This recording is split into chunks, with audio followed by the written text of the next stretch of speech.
es si el sábado es el día de reposo que enseña la Biblia que debemos guardar, ¿por qué razón la mayoría de los cristianos observan el domingo en vez de observar el sábado? Ese será nuestro estudio de hoy. Va a ser un estudio fascinante donde vamos a hablar en cuanto a la identidad del anticristo que menciona la Sagrada Escritura. Debo empezar diciendo que en la historia de la iglesia cristiana se han propuesto muchos candidatos como el anticristo. Solo les menciono algunos para comenzar. Se pensó, por ejemplo, que el Kaiser posiblemente podría ser el anticristo, justo antes de la Primera Guerra Mundial.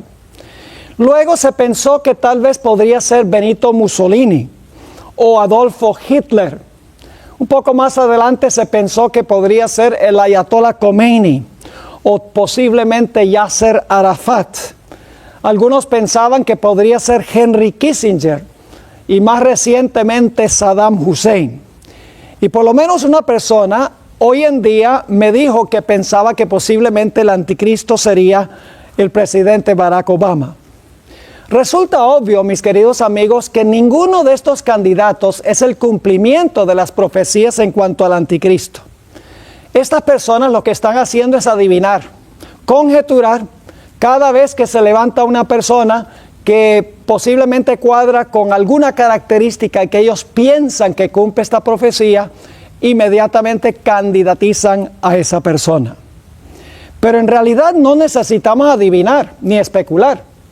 Porque la Biblia, el santo libro de Dios, nos dice exactamente cuándo se iba a levantar el sistema del anticristo, a dónde se iba a levantar y qué características iba a manifestar.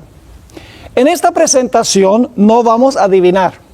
Vamos a seguir un estudio disciplinado, cuidadoso y contextual. No vamos a conjeturar en cuanto a quién podría ser el sistema del anticristo. Vamos a proseguir un método matemático que nos dará el comienzo de los eventos proféticos que se mencionan en la Biblia, el final de esos eventos proféticos y todos los eventos que transpiran entre el comienzo y el final. Es decir, vamos a usar lo que se conoce como el método histórico de estudiar las profecías. Les voy a explicar lo que significa eso. Básicamente, en las grandes cadenas proféticas de la Biblia, se menciona el comienzo de esa cadena profética. Es decir, usted sabe dónde comenzar la secuencia de eventos proféticos. Y luego, esa profecía en cadena demuestra varios pasos a través de la historia y siempre culminan con el establecimiento del reino de Cristo Jesús. Es decir, si sabemos dónde comienza la cadena profética y dónde termina, podemos seguir la trayectoria de todos los eventos en la mitad. Estaremos estudiando en esta presentación un sistema que la Biblia presenta como el anticristo. No estamos hablando de los individuos que se encuentran dentro de ese sistema. Les voy a implorar que por favor tengan una mente abierta ante lo que vamos a presentar. Examinen y evalúen la evidencia y luego decidan si la evidencia en realidad identifica el sistema del cual vamos a hablar en nuestra presentación. Quiero repetir nuevamente que no vamos a criticar a individuos o personas, porque en realidad, mis queridos amigos, el anticristo no es una persona, el anticristo es un sistema.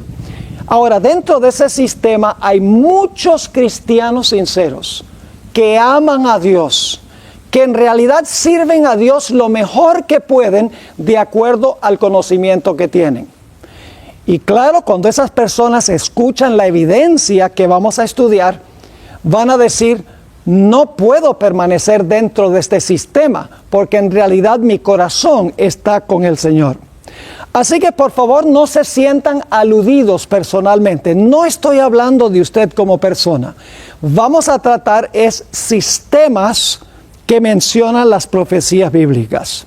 Ahora necesito mencionar un último punto antes que comencemos a estudiar la cadena profética. Y es que en las profecías estamos tratando con símbolos. Y los símbolos no se pueden tomar literalmente. El símbolo ilustra una gran verdad que es mucho mayor que el mero símbolo. En unos momentos vamos a ver cómo interpretar los símbolos de las profecías, pero no podemos tomar literalmente lo que las profecías dicen porque está hablando en lenguaje simbólico. Por ejemplo, las profecías hablan de bestias. Bueno, esas bestias en realidad no son bestias de la vida real. Las bestias vamos a encontrar que representan en realidad naciones, representan imperios. Es decir, los símbolos representan algo mucho mayor.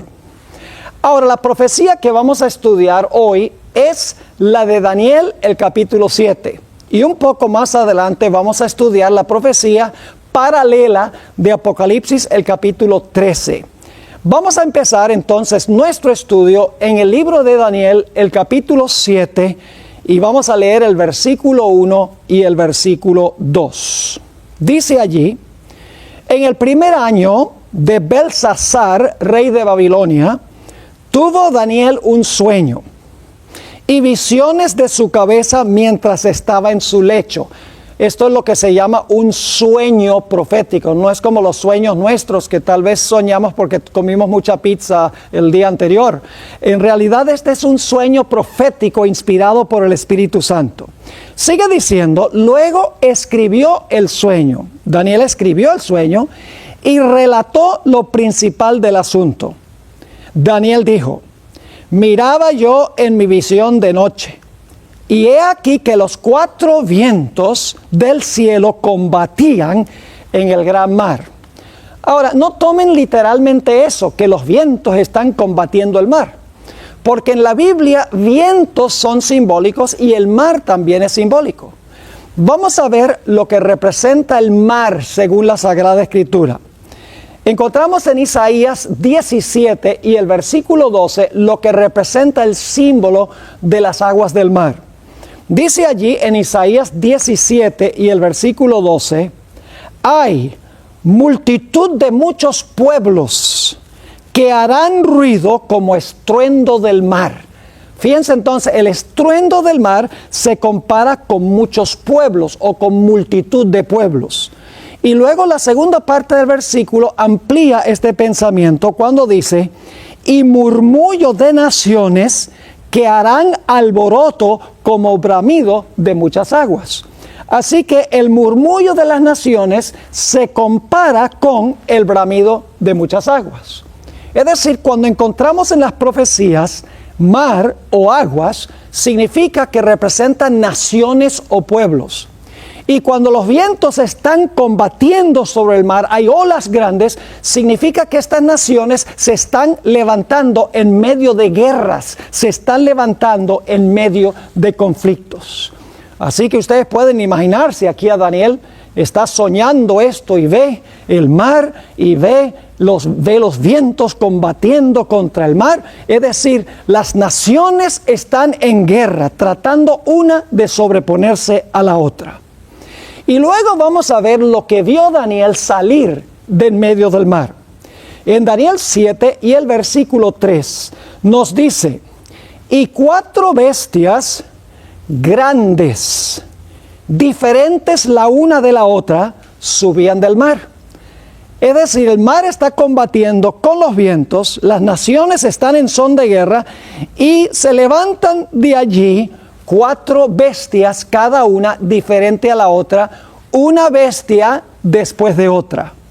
Ahora preguntamos, ¿qué representan las 4 bestias? No estamos hablando de bestias literales porque en el mundo real no existe un león con 2 alas. En la vida real no existe un leopardo que tiene 4 cabezas y 4 alas. Todo esto es simbólico, todo esto enseña una realidad más grande que lo literal. ¿Qué representan estas bestias? Bueno, no tenemos que adivinar, porque el mismo capítulo 7 nos lo explica. En Daniel 7 y el versículo 17, el mismo capítulo nos dice qué representan las bestias. Dice, estas 4 grandes bestias son 4 reyes que se levantarán en la tierra. Ahora vamos a encontrar en Daniel 7 que reyes y reinos se usan en forma intercambiable porque un rey siempre tiene un reino. Así que las 4 bestias representan 4 reinos que son gobernados lógicamente por reyes. Ahora, no debe sernos extraño que se usen bestias para representar naciones, porque hay muchas naciones hoy en día que tienen su mascota, por así decirlo. Por ejemplo, los Estados Unidos tienen el águila como su símbolo nacional. Rusia en su bandera tiene el oso como su bandera nacional. Si van a Inglaterra, van a encontrar en la bandera de Inglaterra un león. Y la China se representa por un dragón. Es decir, que no debe sorprendernos que bíblicamente las bestias se usen para simbolizar una nación.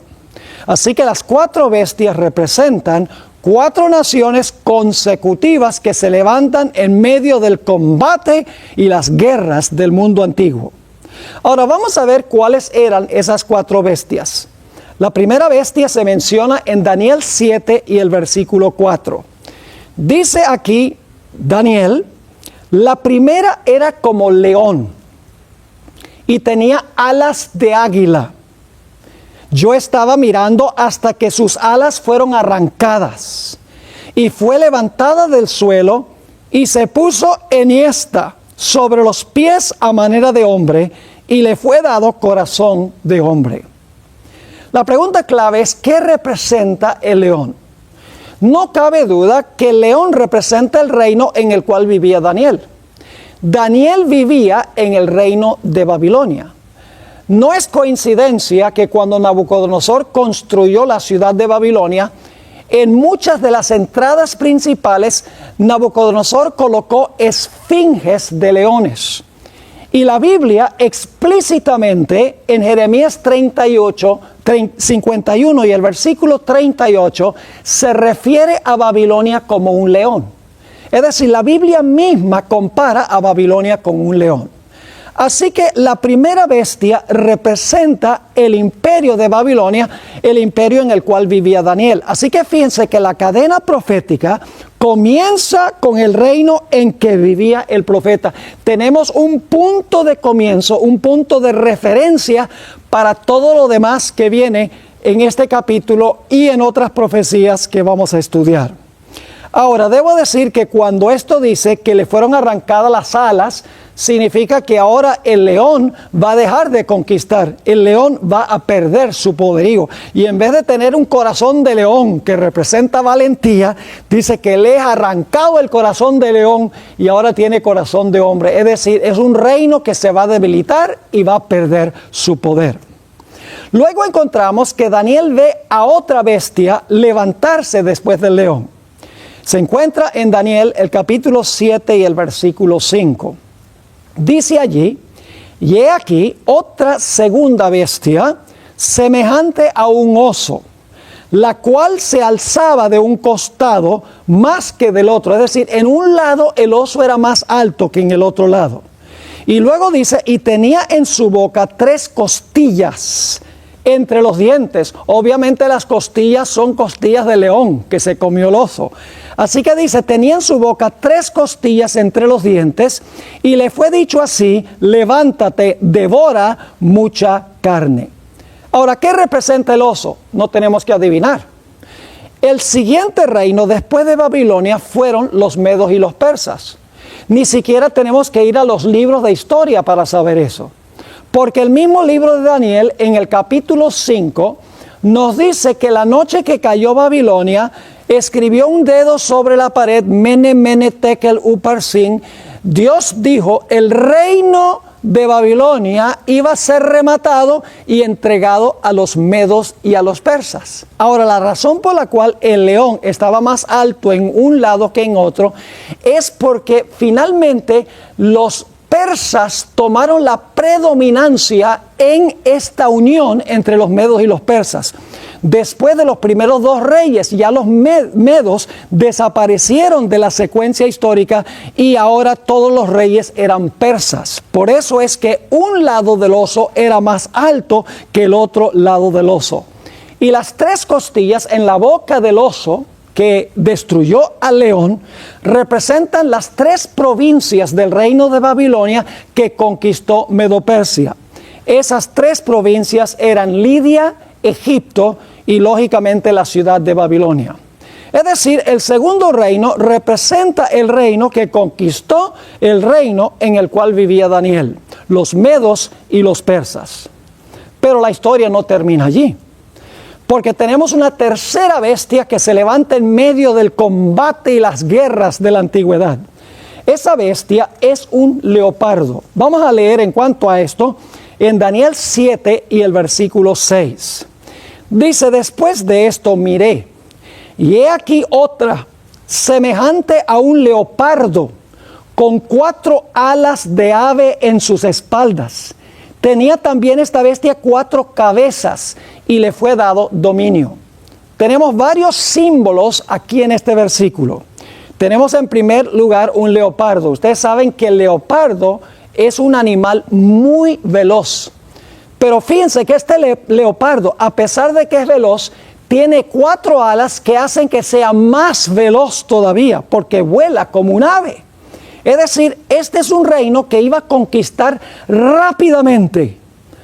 Ahora, ¿qué reino representa este leopardo? No tenemos que adivinar, porque la Biblia misma nos dice cuál era el tercer reino. En Daniel el capítulo 8 se usa otra bestia para representar lo mismo que el leopardo. Allí se habla de un carnero. Y la Biblia dice que ese carnero tenía 2 cuernos y entonces dominó por un tiempo y luego viene un macho cabrío y ese macho cabrío tiene un cuerno notable que representa a Alejandro Magno, el primer rey de Grecia, y dice que el macho cabrío vino y atacó al carnero, rompió sus cuernos y entonces ahora ese macho cabrío llegó a dominar el mundo. En Daniel 8 y el versículo 20 nos dice qué es lo que representa ese macho cabrío con el cuerno notable. Dice, el cuerno notable es su primer rey, Alejandro Magno. Y dice también allí que ese macho cabrío no tocaba la tierra, es decir, volaba sobre la tierra, igual que las alas que se encontraban sobre las espaldas del leopardo. Es decir, que claramente, según la Biblia, en Daniel 8:20 dice que el reino que representa el macho cabrío es Grecia. Y dice que el carnero que fue destruido por el macho cabrío eran los medos y los persas. Lo dice en Daniel 8:20. Es decir, ni siquiera tenemos que ir a los libros de historia para saber quiénes son los primeros 3 reinos. Los primeros 3 reinos son Babilonia, donde comienza la visión en los días del profeta Daniel. Luego entonces el segundo reino son los medos y los persas que conquistan a Babilonia. El tercer reino es el reino griego, su primer rey. Ahora ustedes dirán, ¿pero qué significan las 4 cabezas que tiene el leopardo? No tenemos que adivinar. Porque los historiadores que han examinado la trayectoria de Grecia han descubierto que cuando murió Alejandro Magno no tenía ningún heredero a quien entregarle el trono. Y por lo tanto su imperio se dividió en 4 partes, exactamente como lo dijo la profecía. Esas 4 partes eran los antigónidos, los ptolomeos, los seleucidas y los atalidos. La historia demuestra que como Alejandro Magno no tenía ningún heredero, estos reinos fueron gobernados por diferentes generales que habían dirigido las tropas de Alejandro Magno. Ahora, un detalle más que quiero mencionar, y es que según los historiadores, Alejandro Magno conquistó todo el mundo conocido en tan solo 9 años. Cuando tenía 31 años había conquistado todo el mundo conocido en aquella época con una velocidad que no se ha conocido desde ese entonces.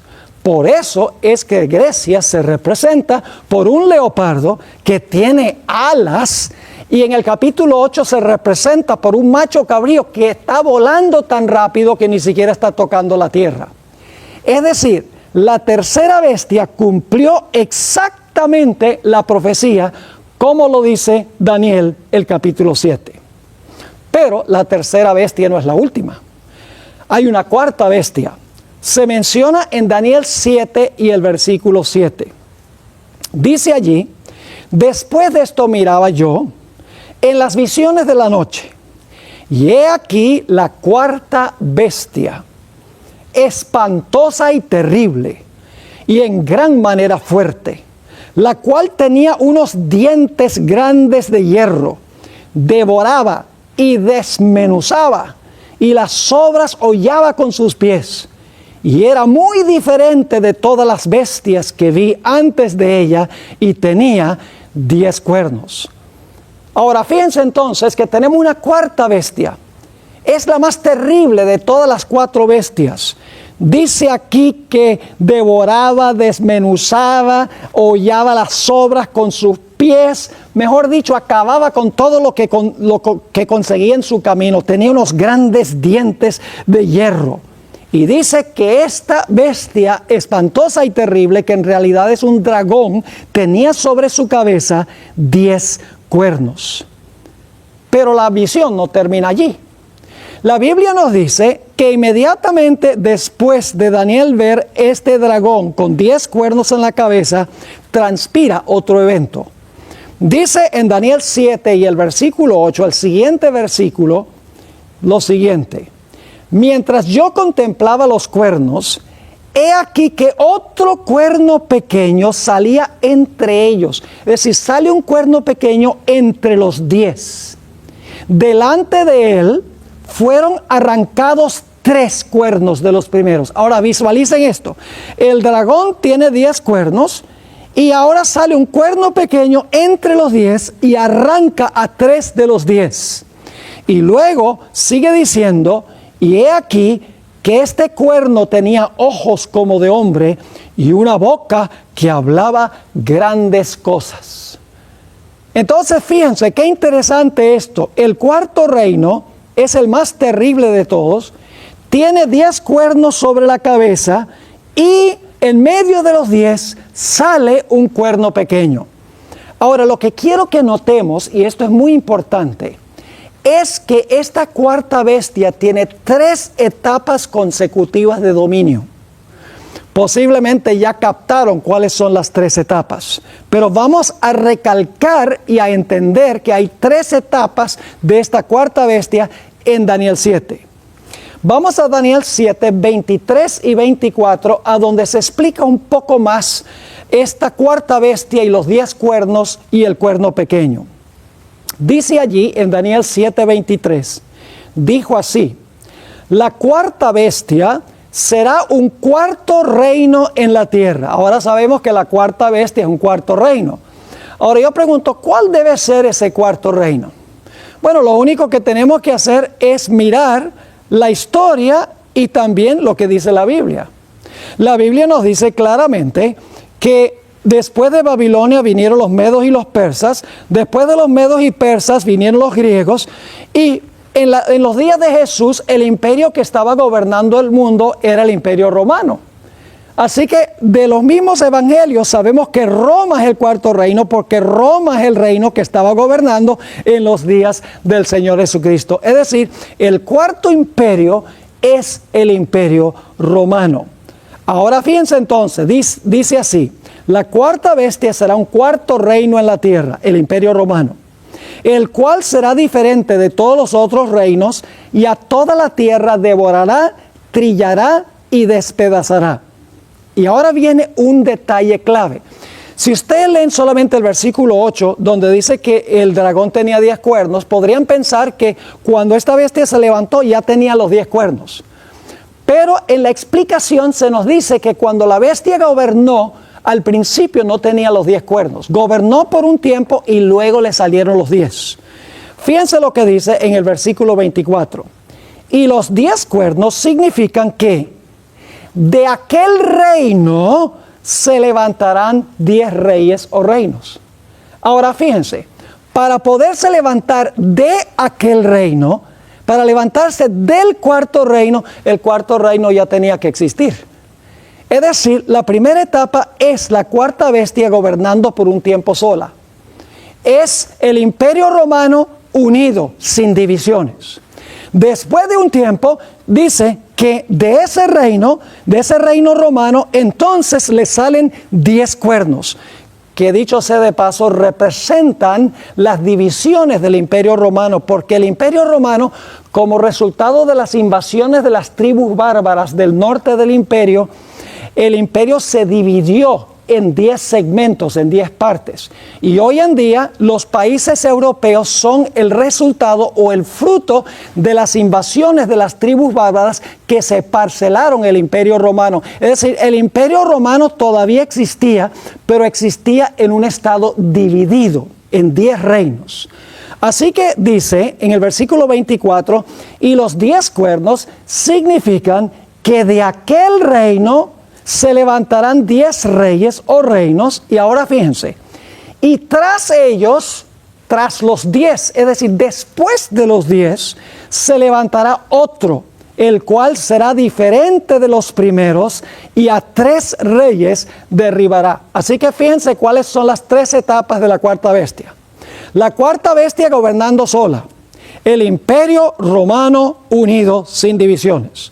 Luego de la cabeza de ese cuarto reino, después de un tiempo, le salen 10 cuernos. Se divide ese reino en 10. Y luego cuando están completos los 10 reinos en que se divide ese imperio, se levanta un cuerno pequeño que arranca 3 y gobierna sobre el resto. Ojalá que les haya quedado clara esta secuencia porque es muy importante. Ahora necesitamos hablar un poco de las características del cuerno pequeño, porque ese es el poder que nos interesa especialmente identificar. Porque todos los eruditos que yo conozco, no importa cuál sea su énfasis o su creencia de las profecías, están de acuerdo que el cuerno pequeño representa el anticristo. Algunas personas dicen que el cuerno pequeño representa una persona que es el anticristo. Otros creen que el cuerno pequeño representa un sistema que es el anticristo. Pero todos concuerdan que el cuerno pequeño es un símbolo del anticristo, ya sea una persona o un sistema. Ahora vamos a analizar algunas cosas en cuanto al cuerno pequeño. Quiero leer Daniel 7 y el versículo 25 que nos da algunas características y luego vamos a dar una lista de 7 características. Dice en Daniel 7:25 que cuando se levanta el cuerno pequeño, hablará palabras contra el Altísimo. En el libro de Apocalipsis vamos a encontrar que dice que hablaría blasfemias contra el Altísimo. Así que la primera característica, hablará palabras o blasfemias contra el Altísimo. Luego dice, y a los santos del Altísimo quebrantará. Iba a perseguir a los fieles de Dios. Y luego viene una característica muy importante, dice, pensará en cambiar los tiempos y la ley. Es decir, iba a tener la audacia de pensar que podía inclusive cambiar la santa ley de Dios. Y luego nos dice por cuánto tiempo iba a gobernar ese cuerno pequeño después de levantarse. Dice, y serán entregados en su mano hasta tiempo y tiempos y medio tiempo. Ahora, les voy a dar la lista de 7 características. Acabamos de leer 4 de ellas, pero ahora vamos a resumir las 7 características. Número 1. El cuerno pequeño se levanta después que están completos los 10. Es decir, que el cuerno pequeño se levanta después que el Imperio Romano se dividió en 10 reinos. No durante el tiempo que el Imperio Romano está gobernando solo, sino el Imperio Romano gobierna, se divide en 10 reinos y cuando están completos los 10 reinos, se levanta en medio de los 10 el cuerno pequeño. Es decir, el cuerno pequeño se levanta después de la división del Imperio Romano. La segunda característica es más específica. el cuerno pequeño tiene que ser romano. Y ustedes dicen, pero ¿por qué tiene que ser el cuerno pequeño romano? Es muy sencillo. Porque el cuerno pequeño sale de la cabeza de la cuarta bestia, que es Roma. Si la cuarta bestia es Roma y el cuerno pequeño sale de la cabeza de la cuarta bestia, significa que en algún sentido el cuerno pequeño tiene que estar relacionado con Roma. Es decir, el cuerno pequeño de alguna manera es Roma. La tercera característica es que el cuerno pequeño, cuando se levanta, arranca 3 de los 10 cuernos, y la Biblia dice que los arrancó de raíz. Es decir, que una vez que los arrancó de raíz, esos reinos ya no existen más, porque cuando usted desarraiga un árbol de raíz, ahí se terminó. La tercera característica entonces es que el cuerno pequeño desarraiga o arranca de raíz a 3 de los 10 reinos.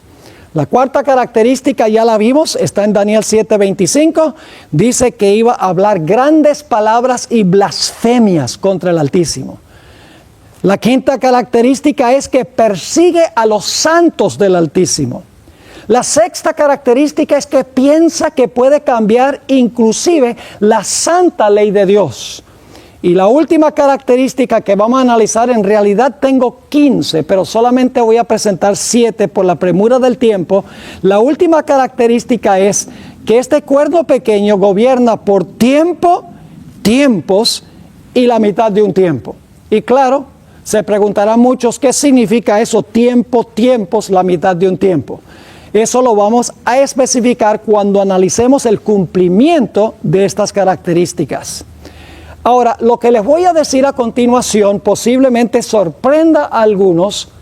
Otras personas donde he presentado esto se han enojado. Otras personas han expresado sorpresa. Otras personas siguen escuchando y dicen, yo quiero escuchar más para saber si esto es verdad, para compararlo con la historia y con la Biblia. Pero tengo que compartir con ustedes cuál es el sistema que cumple todas estas características. El propósito no es ofender a nadie.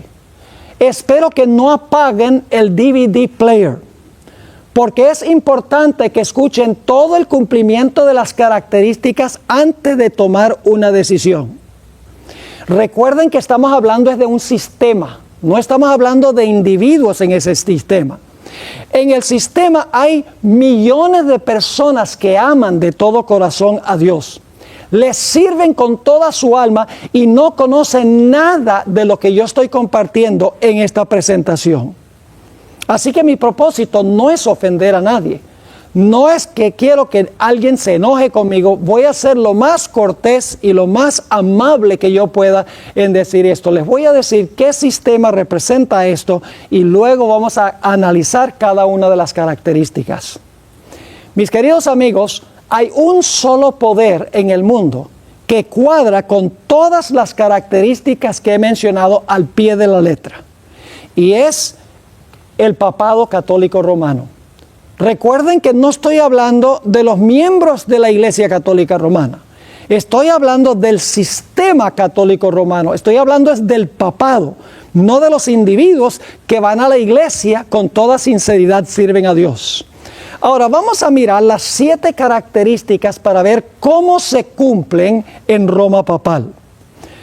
Y algunas de estas las vamos a poder cubrir rápido, otras vamos a dedicarle más tiempo. Yo pregunto, ¿el papado se levantó al poder después que se dividió el Imperio Romano? Ustedes pueden leer los libros de historia. No cabe duda que el Imperio Romano se dividió cuando las tribus bárbaras invadieron del sector norteño del imperio, se parcelaron lo que había sido el Imperio Romano, el territorio siguió siendo lo que había sido el Imperio Romano, y entonces después que los 10 reinos estaban completos, en el año 476 fue que cayó el último emperador del Imperio Romano. En ese momento Roma quedó dividida en 10 reinos. Es decir, el cuerno pequeño se iba a levantar después del año 476, cuando estaban completos los 10 reinos. El papado cabe perfectamente con esta descripción. porque según los historiadores, el papado se levantó en el año 538 por decreto del emperador Justiniano, quien proclamó que el Papa era soberano sobre las iglesias en el oriente y en el occidente. Y el papado estableció una relación estrecha con Justiniano, quien mandó a todos a obedecer la autoridad del Papa o del obispo de Roma. Es decir, el papado sí se levantó después que el imperio se dividió en 10 reinos. Después del año 476, se levantó en el año 538 de la era cristiana.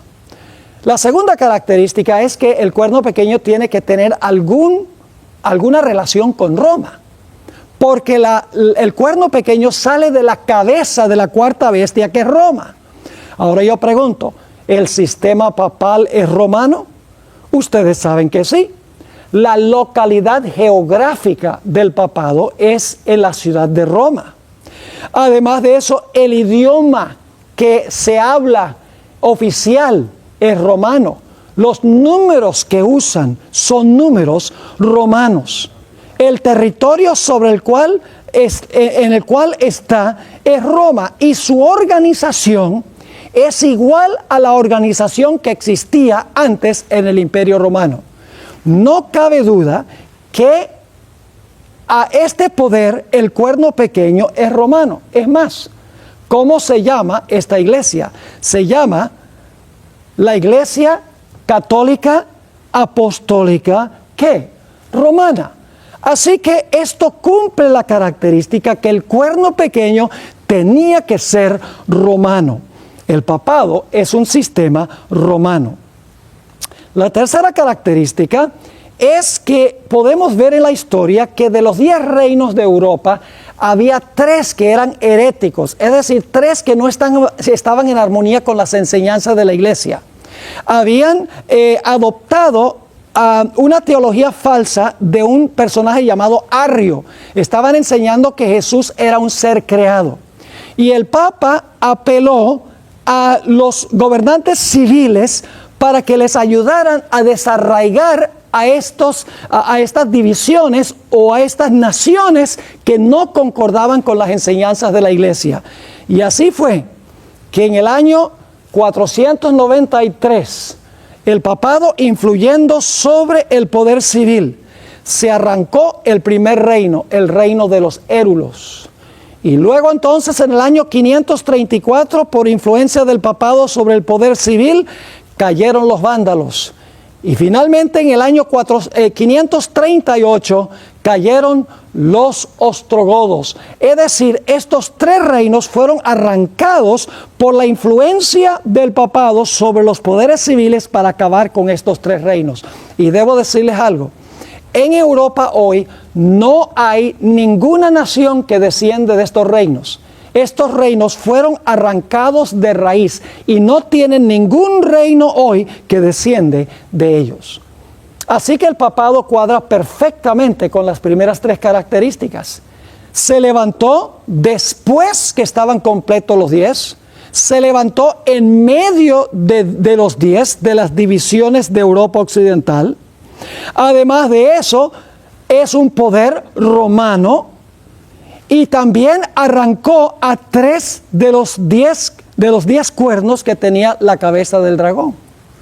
Pero notemos ahora las últimas 4 características que se mencionan en Daniel 7 y el versículo 25. Dice que este cuerno pequeño hablaría blasfemias contra el Altísimo. Alguno podría decir, uy, pero la iglesia romana no habla blasfemias contra Dios. El problema, mis queridos amigos, es que tenemos que entender la definición bíblica de la blasfemia.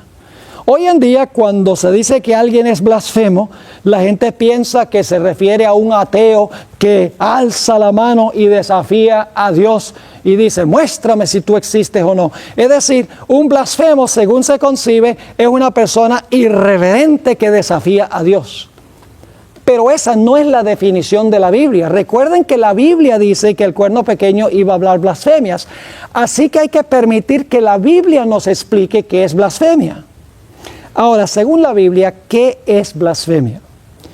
Bueno, quiero ir a Marcos el capítulo 2 y el versículo 7. Aquí el Señor Jesucristo le había perdonado los pecados a un paralítico. Y los dirigentes religiosos se enojaron mucho. Y quiero que noten lo que dijeron los líderes religiosos en cuanto a Jesús. ¿Por qué habla este así? Blasfemias, dice. ¿Quién puede perdonar pecados sino solo Dios? Ahora, Jesús podía perdonar pecados porque era Dios. Pero el cuerno pequeño es un poder humano que profesa tener poder para perdonar pecados. Y yo pregunto, ¿cuál es la única iglesia cristiana en el mundo hoy que dice que tiene poder para perdonar pecados? Las iglesias romanas están llenas de confesionarios, donde la gente va a confesar a un sacerdote y el sacerdote dice, ego te absolvo, es decir, yo te perdono ese pecado. Eso es blasfemia según la Biblia. Cuando un mero hombre o un sistema humano dice que tiene poder para perdonar pecados. Pero hay otra característica de blasfemia.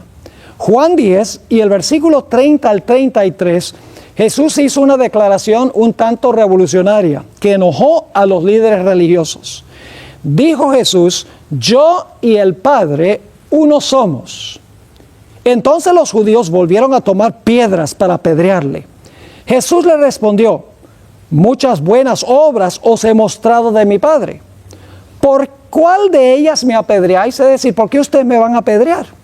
Le respondieron los judíos diciendo, por buena obra no te apedreamos, sino por la blasfemia, porque tú siendo hombre te haces Dios.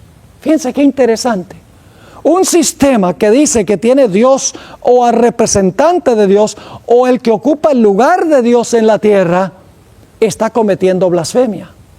Ahora, los que han sido miembros de la iglesia romana o son miembros hoy en día, saben que según el catolicismo, el Papa es el vicario del Hijo de Dios, es el que toma el lugar del Hijo de Dios. Es decir, es como si fuera Dios en la tierra. La Biblia dice que esa es una característica del blasfemia.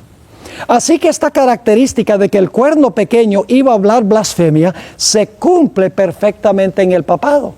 Porque el papado, que es un sistema humano, dice que puede perdonar pecados y dice que tiene el representante de Dios en la tierra. Esa característica número 4 le cuadra perfectamente al papado. Ahora vamos a nuestra quinta característica. Dice que el cuerno pequeño iba a perseguir a los santos. La pregunta clave es, ¿será que la iglesia romana durante los 1260 años de su dominio persiguió a los santos del Altísimo que no estaban en armonía con sus doctrinas y con sus prácticas?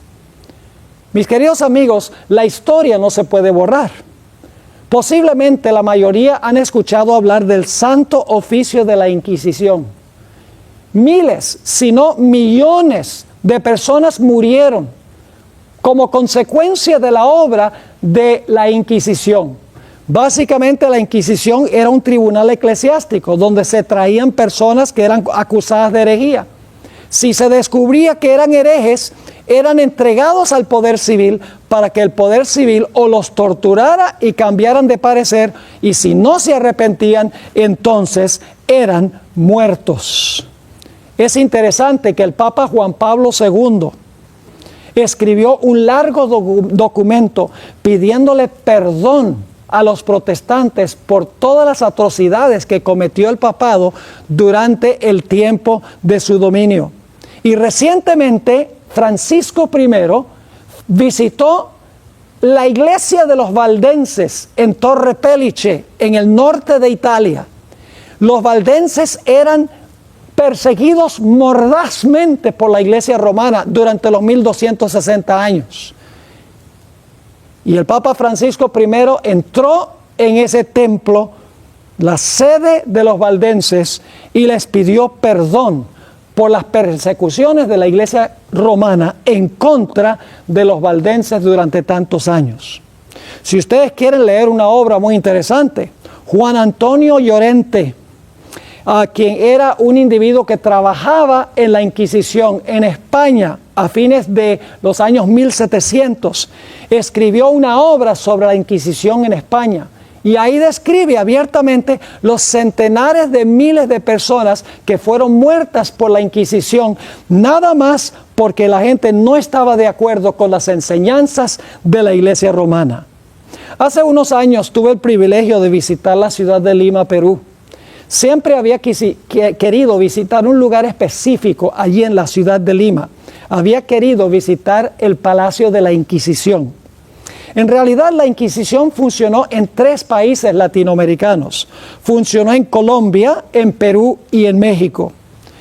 Así que entramos allí al Palacio de la Inquisición y lo primero que uno se encuentra cuando toma el tour es un mural grande que está en una pared a donde se está mostrando cómo era un auto de fe en la plaza de armas, donde se hacía el proceso de la Inquisición.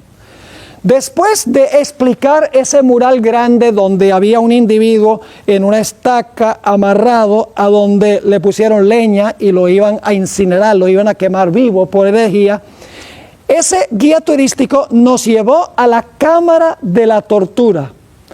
Y me maravillé de la forma como el guía turístico sencillamente empezó a describir cómo la Inquisición, la Iglesia, trataba a las personas que no estaban en armonía con las prácticas y con las enseñanzas de la Iglesia. Describió cómo los cuerpos de los herejes eran azotados, flagelados, ahogados, incinerados, sofocados, desmembrados, dislocados, estirados, descoyuntados. Si ustedes quieren ver cuáles eran los implementos que se usaban para la Inquisición, yo busqué hoy en Google, puse las palabras Inquisición Lima y sale un documental largo allí de todos los implementos que se usaban para torturar a los que no estaban de acuerdo con la Iglesia. Ciertamente, mis queridos amigos, el papado es un sistema que persiguió a los santos de Dios. No se puede borrar este hecho de la historia. La característica número 6 es que el papado, el cuerno pequeño, iba a pensar que podía cambiar la santa ley de Dios. Quiero leerles una cita que se encuentra en una enciclopedia muy famosa de la Iglesia Católica. El autor es Lucius Ferraris. El nombre del comentario es Prompta Biblioteca. Tiene 8 volúmenes y en el tomo 2, en el artículo Papa, aparecen las siguientes palabras. El Papa puede modificar la ley divina, porque su poder no es de los hombres, sino de Dios, y actúa en lugar de Dios sobre la tierra, con pleno poder de atar y desatar sus ovejas. Fíjense qué interesante esta enciclopedia católica renombrada. Dice, el Papa puede modificar la ley divina. Y luego dice, Él actúa en lugar de Dios sobre la tierra. Ahora, ustedes pensarán, ¿cómo es que la Iglesia romana dice haber cambiado la ley de Dios? En 2 maneras. Les voy a explicar. Si ustedes leen los 10 mandamientos en una Biblia católica, van a encontrar que el segundo mandamiento en la Biblia católica dice, no te harás imagen ni ninguna semejanza de lo que está en el cielo, ni en la tierra, ni debajo de la tierra. No te inclinarás a las imágenes ni las honrarás. Y el segundo mandamiento en la Biblia católica dice, no tengas ídolos ni te arrodilles ante esos ídolos.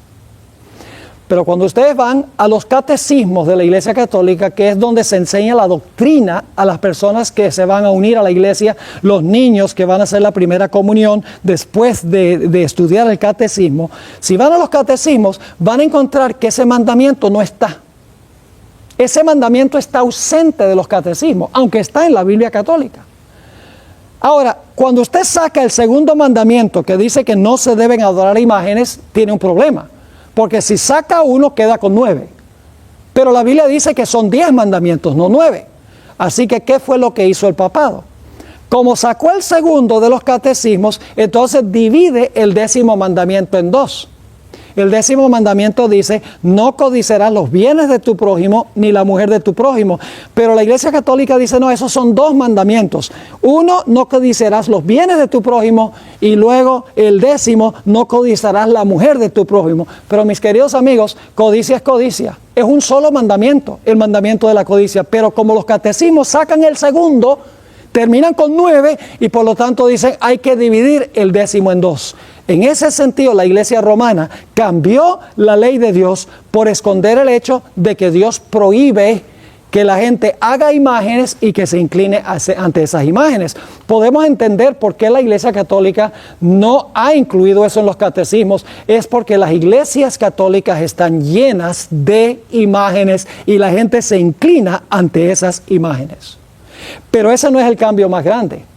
El cambio más grande que hizo la Iglesia romana, que hizo el papado en la ley de Dios, fue cambiar el día de reposo del sábado al domingo. En nuestra última presentación seguimos la trayectoria del día de reposo desde el huerto del Edén hasta los cielos nuevos y la tierra nueva. Y nos dimos cuenta que en ninguna parte de la Biblia se habla de un cambio del día de reposo. En ninguna parte de la Biblia dice que ahora hay que guardar el domingo en honor a la resurrección de Cristo. No está en la Sagrada Escritura. Yo le podría leer página tras página tras página de citas de obispos, de cardenales, inclusive de papas, a donde dicen claramente, nosotros la Iglesia, por la autoridad que nos concedió Cristo, hemos cambiado, usan la palabra cambiado, alterado, usan también la palabra alterado, hemos modificado, usan algunas citas la palabra modificado, la ley divina, y ahora la gente debe guardar el primer día de la semana.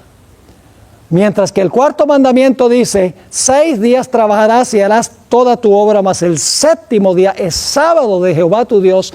La Iglesia romana dice, no, el sábado no es el día de reposo, el día de reposo es el primero, es el domingo. Es un cambio audaz en la santa ley de Dios.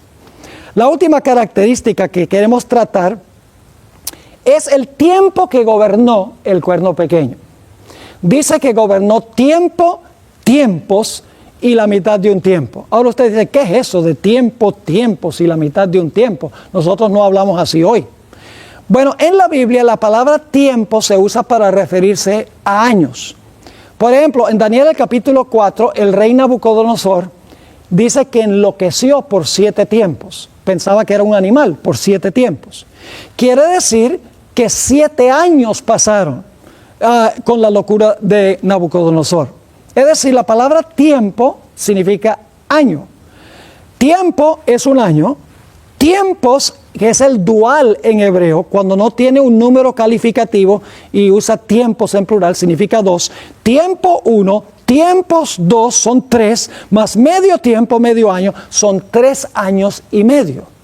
Tiempo, tiempos y la mitad de un tiempo son 3 años y medio.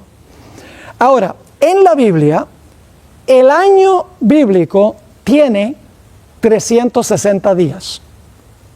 Entonces lo que tenemos que hacer para saber cuántos días tienen 3 años y medio, lo que tenemos que hacer es multiplicar 3 años y medio por 360 días cada uno de esos años.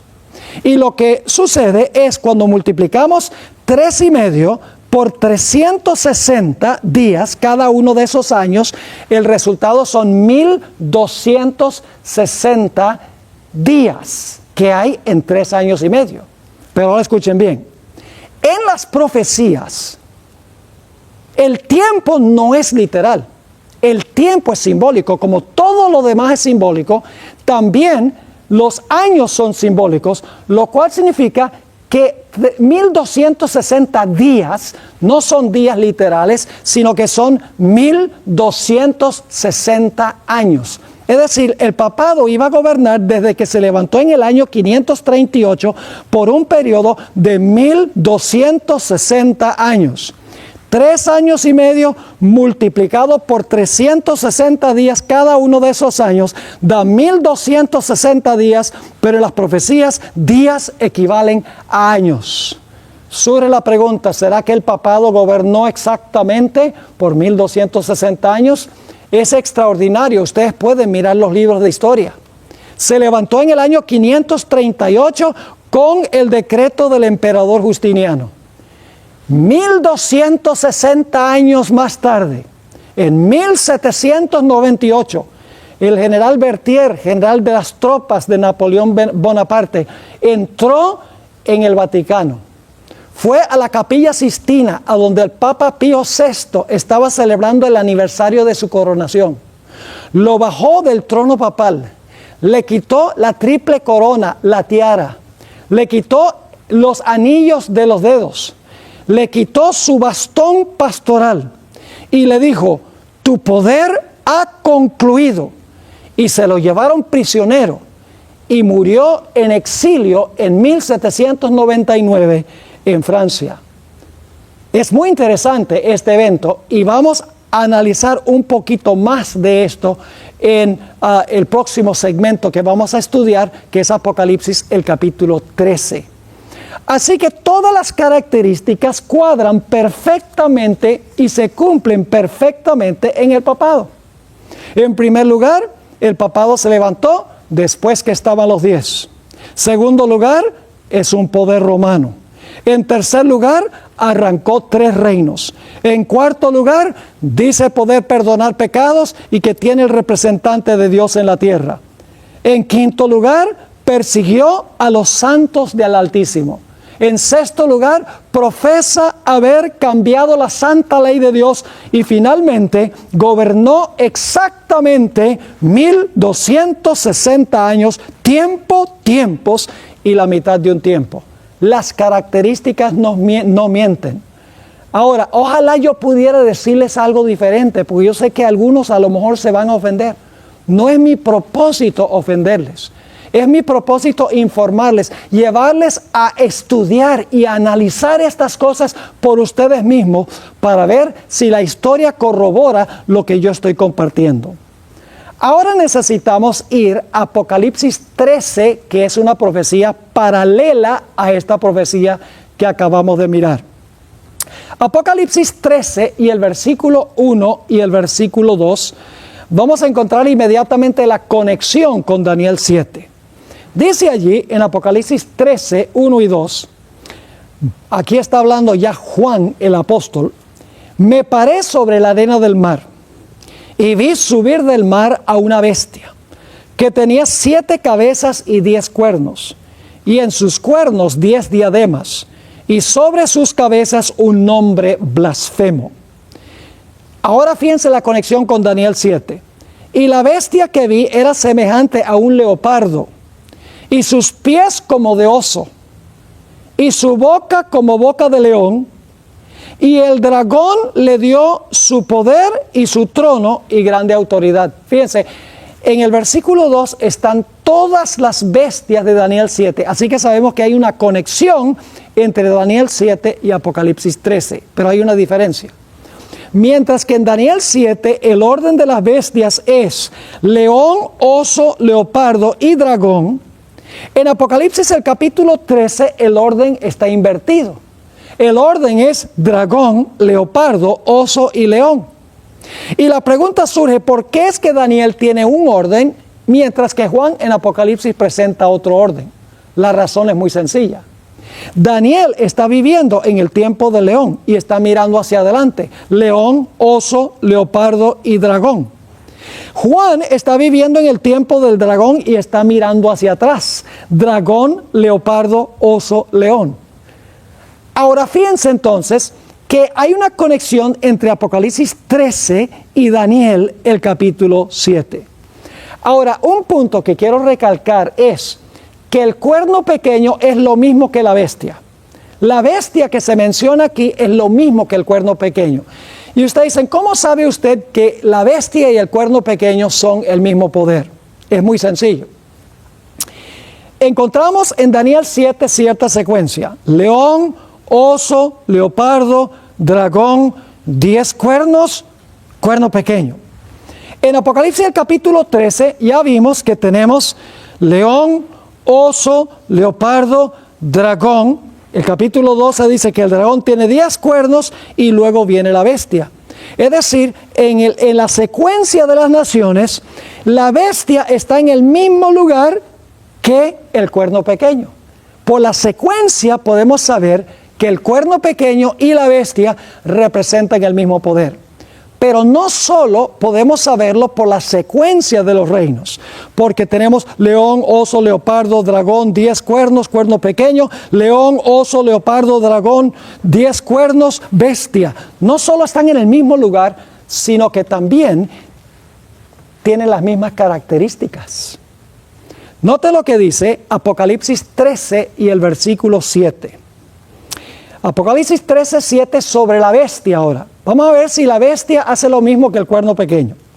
Dice en Apocalipsis 13, 7, hablando de la bestia, se le permitió hacer guerra contra los santos y vencerlos. Yo pregunto, ¿el cuerno pequeño hizo guerra contra los santos? Lógico que sí. Así que la bestia hace lo mismo que el cuerno pequeño. Y luego dice, también se le dio autoridad sobre toda tribu, pueblo, lengua y nación. Y nota lo que dice Apocalipsis 13 y el versículo 5. Dice, también a la bestia se le dio boca que hablaba grandes cosas y blasfemias. Fíjense, la bestia habla blasfemias igual que el cuerno pequeño. Y luego dice, también se le dio boca que hablaba grandes cosas y blasfemias, y se le dio autoridad para actuar 42 meses. Y, entonces el tiempo ya es diferente con la bestia que con el cuerno pequeño. Pues el cuerno pequeño fue tiempo es la mitad de un tiempo, ahora dice 42 meses, entonces no puede ser lo mismo. Es exactamente lo mismo, solo se expresa de una forma distinta. Vamos a sacar la cuenta. 3 años y medio multiplicado por 360 días cada año da 1260. Ahora, si el año bíblico tiene 360 días, ¿cuántos días tiene el mes bíblico? Eso es una operación matemática fácil. Si el año bíblico tiene 360 días, el mes bíblico tiene 30 días.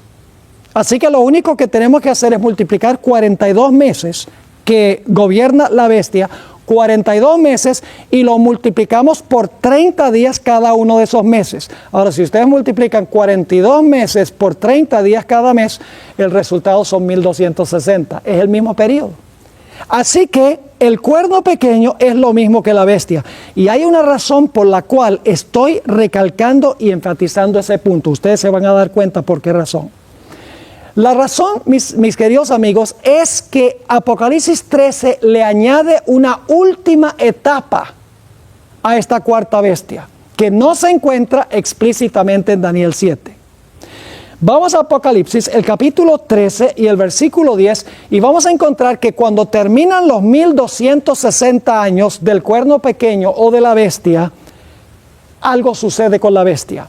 Dice allí en Apocalipsis 13 y el versículo 10, si alguno lleva en cautividad, va en cautividad.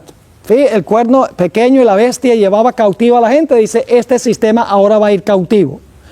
Y luego dice, si alguno mata a espada debe ser muerto. Aquí está la paciencia y la fe de los santos. Es decir, la bestia iba a gobernar 1260 años y al final de los 1260 años iba a recibir una herida de la espada. Ahora ustedes dicen, bueno, pero ¿qué representa la espada? Bueno, debemos recordar que estamos tratando con símbolos aquí. La espada no es una espada literal. La espada representa algo. Ahora, en el Nuevo Testamento se mencionan 2 diferentes espadas. La primera espada es la que le da Dios a la iglesia. La iglesia tiene su espada. En Efesios el capítulo 6 y el versículo 17, Efesios 6, 17 dice, y tomad el yelmo de la salvación y la espada del Espíritu, que es la palabra de Dios. ¿Cuál es la espada que Dios le dio a la iglesia? Su palabra. ¿Y cómo usa la iglesia la espada o la palabra de Dios? La estoy usando ahora. La usa cuando uno predica la palabra de Dios. Es decir, Dios le ha dado una espada a la iglesia. Esa espada que le ha dado a la iglesia es la predicación de la palabra de Dios. Pero hay otra espada que menciona el Nuevo Testamento. Es una espada que tiene el gobierno civil, no la iglesia, sino el gobierno civil. Voy a leer Romanos 13 y el versículo 1 al 4. Romanos 13, 1 al 4. Dice aquí el apóstol San Pablo, y recuerden que el imperio que está gobernando en sus días es el imperio romano: sométase toda persona a las autoridades superiores. Está hablando del gobierno. Porque no hay autoridad, es decir, no hay autoridad civil, sino de parte de Dios. Y las que hay por Dios han sido establecidas. De modo que quien se opone a la autoridad, es decir, el que se opone al poder civil, a lo establecido por Dios resiste. Y los que resisten acarrean condenación para sí mismos. Porque los magistrados, ahora fíjese, estos son gobernantes, porque los magistrados no están para infundir temor al que hace el bien, sino al malo. ¿Quieres pues no temer a la autoridad? Es decir, ¿no quieres tenerle miedo al gobierno, al poder civil? Haz lo bueno y tendrás alabanza de ella. Y ahora viene el versículo clave. Porque es servidor de Dios para tu bien. Pero si haces lo malo, teme, porque no en vano lleva la espada. Noten, el poder civil o las autoridades superiores o los magistrados llevan ¿qué cosa? La espada, pues es servidor de Dios, vengador para castigar al que hace lo malo. Es decir, la iglesia tiene su espada, que es la predicación de la palabra de Dios, y el poder civil tiene su espada, que es para castigar a los que violan la ley civil. Yo pregunto, ¿el poder civil tiene derecho de castigar a una persona que mata? Claro que sí. Usa la espada para mandar a la persona a la cárcel o en algunos países para ejecutar el decreto de muerte.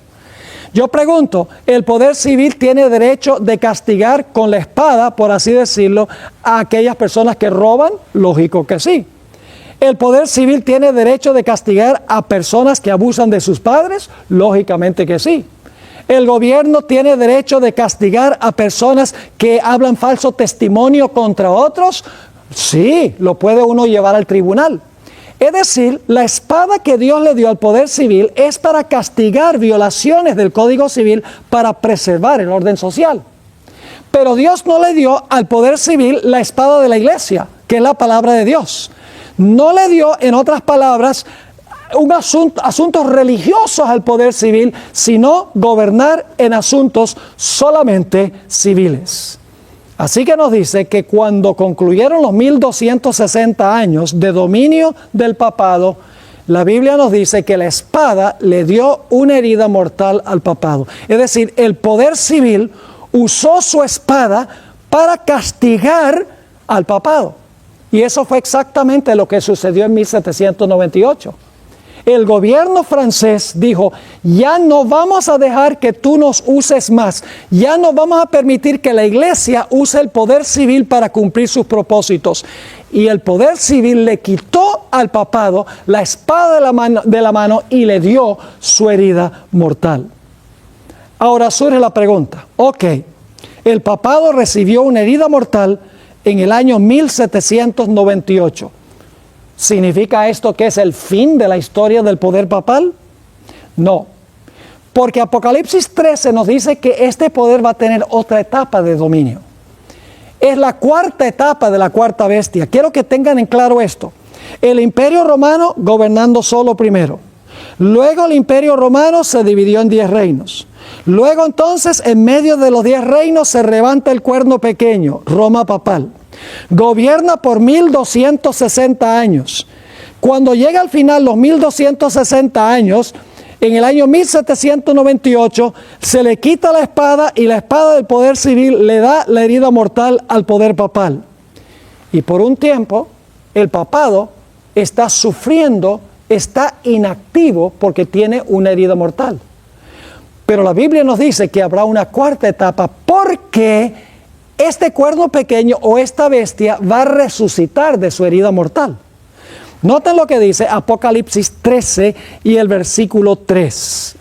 Dice en cuanto a la bestia, vi una de sus cabezas como herida de muerte. Y ya vimos que la herida fue dada con la espada. El poder civil se levantó en contra de la iglesia que había usado la espada del poder civil para matar a otros.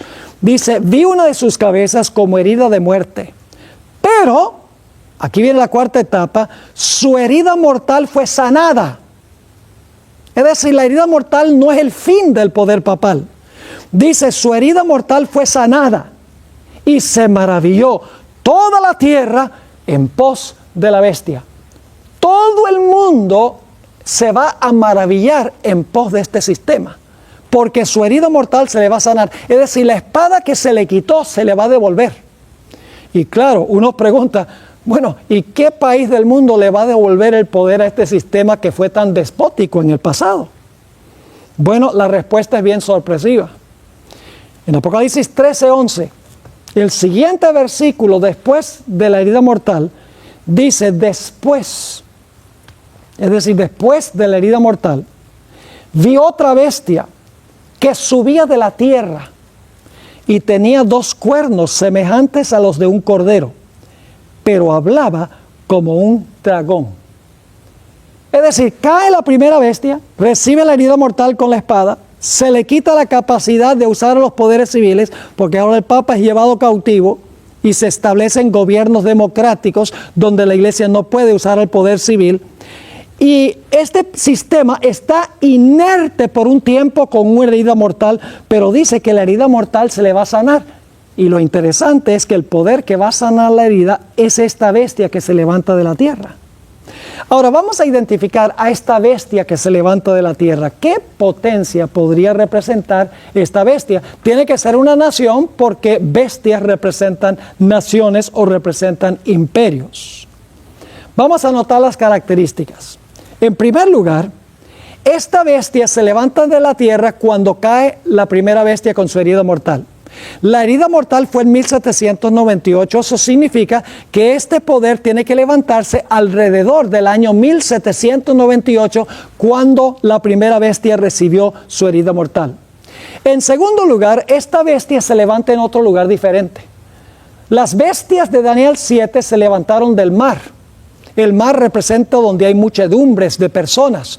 Se levantaron, el león y el oso se levantaron en Asia. El leopardo y el dragón fueron poderes europeos. Es decir, la profecía se está moviendo del oriente hacia el occidente. Ahora yo pregunto, ¿qué queda al occidente de Europa? No me digan el océano Atlántico, porque yo sé eso, pero no hay ninguna nación en el océano Atlántico. En realidad, si ustedes cruzan el océano Atlántico más al occidente, se encuentra el país de los Estados Unidos. Ahora fíjense, esta bestia que se levanta de la tierra que tiene que ser una superpotencia política, porque va a mandar a todas las naciones del mundo a adorar a la primera bestia. En segundo lugar, tiene que ser una superpotencia económica, porque va a poder prohibir comprar y vender a nivel global a los que no adoran a la bestia ni reciben su marca. Además de eso, tiene que ser una superpotencia militar, porque va a condenar a muerte todo el que no adore a la imagen de la bestia ni reciba su marca. Además de eso, esta bestia que se levanta de la tierra es contemporánea con la primera, pero es más joven que la primera. La primera gobernó 1260 años. La otra se levantó cuando la primera recibió su herida mortal. Son contemporáneas, pero la segunda bestia es más joven que la primera bestia. Y ahora hay un detalle muy interesante. Y es que cuando uno mira las bestias de Daniel 7, cada bestia destruyó o conquistó a la bestia anterior. Por ejemplo, el oso acabó con el león. El leopardo acabó con el oso. El dragón acabó con el leopardo. Es decir, para levantarse al poder, aniquilaron al poder que existía inmediatamente antes. Pero esta bestia que se levanta de la tierra es distinta, porque en vez de esta nación pelear con el poder anterior, pelear con la bestia, lo que hace es devolverle el poder a la primera bestia. Noten lo que dice la profecía de Apocalipsis 13 sobre esto. En Apocalipsis 13:12 dice, hablando de esta segunda bestia, y ejerce toda la autoridad de la primera bestia. Es decir, la autoridad de esta segunda bestia es la de la primera bestia. Dice, ejerce toda la autoridad de la primera bestia en presencia de ella. Me gusta como dicen algunas versiones, en favor de ella. Es decir, esta bestia de la tierra ejerce toda la autoridad de la primera bestia en favor de la primera bestia. Y luego dice, y hace que la tierra y los moradores de ella adoren a la primera bestia cuya herida mortal fue sanada. Ahora fíjense, esta bestia que se levanta de la tierra, en primer lugar, ejerce toda la autoridad de la primera bestia para ayudar a la primera bestia, hace que todos adoren a la primera bestia. Y ahora quiero que noten que hace una imagen también de la primera bestia. Dice en el versículo 14, y engaña a los moradores de la tierra con las señales que se le ha permitido hacer en presencia de la bestia, mandando a los moradores de la tierra que le hagan imagen a la bestia que tiene la herida de espada y vivió. Fíjese, todo lo que hace, lo hace con referencia a la primera bestia. Es decir, ejerce la autoridad de la primera bestia, dice que manda a todos a adorar a la primera bestia, hace una imagen de la primera bestia, obra en favor de la primera bestia, inclusive va a imponer la marca de la primera bestia. Dice en Apocalipsis 13 y el versículo 16, y hacía, esa palabra significa que obliga, hacía que a todos, pequeños y grandes, ricos y pobres, libres y esclavos, se les pusiese una marca en la mano derecha o en la frente. Es decir, impone también la marca de la primera bestia. Yo creo que ustedes están captando que esta bestia que se levanta de la tierra, en realidad no lucha ni pelea contra la bestia anterior, sino lo que hace es ayudar a la primera bestia a recuperar la espada que perdió, ayuda a la primera bestia a recuperar su poder. Ahora, ¿qué representa esta bestia que se levanta de la tierra? Bueno, ya hemos visto las características. Las características no mienten. ¿Qué nación se levantó alrededor de 1798 cuando el papado recibió su herida mortal? Una nación que es una superpotencia política, una superpotencia económica, una superpotencia militar, que es más joven que el papado y que no luchó contra el papado para cobrar su poder. Mis queridos amigos, hay solo una nación en el mundo que cuadra con esa descripción, y es los Estados Unidos de América. Pero hay otra característica que quiero enfocar ahora que identifica aún más claramente a los Estados Unidos como la nación que se levanta cuando cae la primera bestia y que finalmente va a ayudar a la primera bestia a recuperar su poder y le va a devolver la espada. Dice en Apocalipsis capítulo 13 que esta bestia tiene dos cuernos como de cordero. Ahora, la palabra cordero se usa 29 veces en el libro de Apocalipsis. Todas las veces que aparece la palabra cordero, se aplica a Cristo Jesús. Es decir, esta bestia tiene algo relacionado con Cristo. Los dos cuernos tienen algo relacionado con el Señor Jesucristo. Ahora necesitamos preguntarnos, ¿qué representan esos dos cuernos? Bueno, el paralelo más cercano que tenemos está en Daniel, el capítulo 8 y el versículo 3. Allí se habla del carnero, lo mencioné hace un rato. El carnero representa, encontramos a los medos y los persas. Dice allí en Daniel 8:3, alcé los ojos y miré, y he aquí un carnero que estaba delante del río. Y el carnero tenía dos cuernos, y aunque los cuernos eran altos, uno era más alto que el otro, y el más alto creció después. Así que tenemos un carnero, una sola bestia, que tiene dos cuernos. Ahora, ¿qué representa ese carnero? Una sola nación que tiene dos cuernos. ¿Qué son los dos cuernos?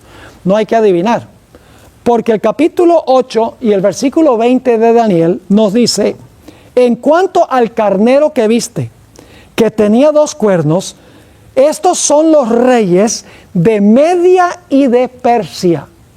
Ahora fíjense el cuadro que tenemos aquí. Un solo carnero, una nación. Pero esa nación tiene en su medio dos reinos, los medos y los persas. Una nación con dos reinos, una nación compuesta de 2 reinos. Ahora, volvamos a la profecía de Apocalipsis 13 y el versículo 11. Hay una bestia, una sola nación, que tiene 2 cuernos. Esos 2 cuernos deben representar 2 reinos dentro de esa nación. Y esos 2 cuernos son como de cordero, o sea, deben ser reinos que Cristo Jesús reconoció. Y por lo tanto nos preguntamos, ¿cuáles reinos reconoció Cristo Jesús? No hay que adivinar. Mateo 22 y el versículo 19 al 21 nos dice cuáles 2 reinos reconoció Jesús. Le preguntaron a Jesús si debían pagarle impuestos a César. Y noten lo que dijo Jesús: mostradme la moneda del tributo. Y ellos le presentaron un denario, que era como decir $1. Entonces les dijo, ¿de quién es esta imagen y la inscripción? Es decir, la cara de quién y el nombre de quién está en esta moneda. Le dijeron, de César. Y les dijo, dad pues a César lo que es de César y a Dios lo que es de Dios. ¿Cuántos reinos reconoció Jesús? 2. César tiene un reino y Dios tiene un reino. César tiene el reino civil y Dios tiene la iglesia. 2 reinos separados uno del otro, no juntos. Por ejemplo, financieramente nosotros le debemos a Dios el diezmo. Al gobierno nosotros tenemos también obligación, le debemos los impuestos. Pero el gobierno no debe tomar los impuestos para dárselos a la iglesia, ni la iglesia debe tomar los diezmos para dárselos al poder civil. Cada uno tiene sus obligaciones financieras y cada uno funciona dentro de su esfera. No se debe mezclar. Jesús reconoció que hay 2 reinos: el reino civil de César y el reino religioso de Dios, que es la iglesia. Varias veces Satanás procuró ofrecerle a Jesús los reinos de este mundo. Por ejemplo, en el monte de la tentación, según Mateo 4 y el versículo 8 al 10, dice, otra vez le llevó el diablo a un alto monte y le mostró todos los reinos del mundo. Y entonces el diablo le dice a Jesús, mira, todos estos reinos yo te los regalo. Toma los reinos del mundo, las riendas de los reinos del mundo. Te lo doy todo, si tan solo te arrodillas y me adoras. La Biblia dice que Jesús rechazó esos reinos. Cuando Jesús estaba en la corte de Pilato, Pilato lo llevó para hacerle una entrevista personal. Y nos dice allí en Juan 18 y el versículo 36, cuando Pilato le preguntó si Jesús era un rey, respondió Jesús, mi reino no es de este mundo. Fíjense que ahí Jesús está reconociendo 2 reinos. Él tiene un reino que es la iglesia y dice, pero mi reino no es de este mundo. Este mundo tiene un reino civil, que era Roma, pero mi reino no es el poder civil. Dice, mi reino no es de este mundo. Si mi reino fuera de este mundo, mis servidores pelearían para que yo no fuera entregado a los judíos, pero mi reino no es de aquí. Encontramos que cuando Jesús se refirió a su reino, siempre lo llamó el reino de los cielos o el reino de Dios, nunca el poder civil. Además de eso, cuando Santiago y Juan querían destruir a unas aldeas samaritanas porque no permitieron que Jesús pasara por ellas, el Señor Jesucristo le dijo, ustedes no saben de qué espíritu son. ¿Cómo quieren ustedes incinerar esas 2 ciudades? Jesús no estuvo a favor de usar la fuerza para imponer los principios de su reino. Cuando Jesús alimentó a los 5,000, las muchedumbres querían tomarlo para hacerlo un rey, pero la Biblia dice que Jesús se fue y rehusó tomar el trono. Y cuando el apóstol Pedro sacó la espada para defender el reino de Cristo con la espada, el Señor Jesucristo reprendió a Pedro y le dijo, guarda esa espada, que mi reino no funciona así. Mi reino funciona con la espada del Espíritu, con la predicación de la palabra, no con la fuerza. Jesús vino a este mundo para establecer su reino en el corazón del ser humano por la predicación de la palabra de Dios. En Lucas 17, 20 y 21 vinieron los líderes religiosos y le preguntaron a Jesús, ¿cuándo va a venir el reino de Dios? Claro, ellos estaban pensando de un reino político. Y fíjense lo que dijo Jesús. Preguntado por los fariseos cuándo había de venir el reino de Dios, les respondió y dijo: el reino de Dios no vendrá con advertencia, es decir, el reino mío no va a venir con una exhibición externa de poder, ni dirán helo aquí o helo allí, porque he aquí el reino de Dios está en vosotros. Es decir, los dos cuernos que se encontraban en la cabeza de esta bestia que se levantó de la tierra representan dos reinos en una misma nación. Esos dos reinos son la iglesia y el Estado en una misma nación, no juntos, sino separados. Ahora vamos a examinar la historia de los Estados Unidos en sus etapas iniciales para ver si esta nación fue edificada sobre estos principios. Aun cuando los fundadores de los Estados Unidos no asistían regularmente a la iglesia, ellos admiraban la religión de Cristo Jesús. Conocían muy bien el juicio y la condena y la crucifixión de Jesús. Sabían muy bien que la iglesia apóstata de aquella época había apelado al poder civil de Roma para que Cristo fuera crucificado.